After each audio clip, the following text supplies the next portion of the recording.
La pregunta ahora es, entonces, ¿tenemos que cambiar los electrodomésticos ahora en plena crisis, que no tenemos un duro y encima pagamos mucho por la luz? Además, otro consejo es que gastemos más en electrodomésticos. Tal vez sí. ¿Por qué? Porque a medio y largo plazo eso sí que nos puede suponer un ahorro, y porque existen ayudas que nos van a sufragar una parte de ese coste.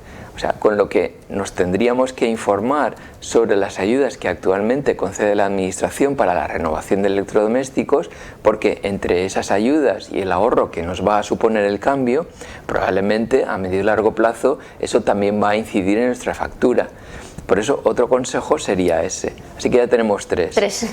Por un lado, intentar evitar horas punta, revisar la potencia, estudiar la posibilidad de cambiar los electrodomésticos y ver qué ayudas existen para ello.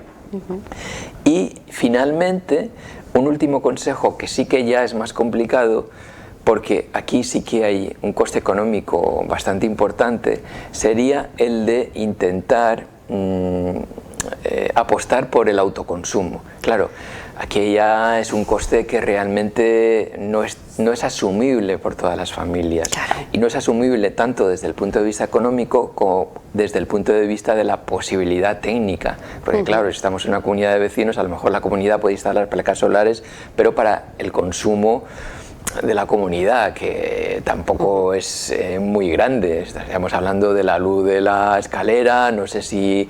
Bueno, no grande, pero va subiendo, y sí, muchas veces a la previsión de los presupuestos anuales, pues se tienen que incrementar. Claro. No, además, porque, bueno, pues ahí ahora, sí que no hay manera de, digamos, de utilizar el ascensor, de utilizar las zonas comunes, o sea... Sí, bueno, el ascensor sí que podría ser, sí, eso es cierto, el ascensor también podría ser un punto importante, sí.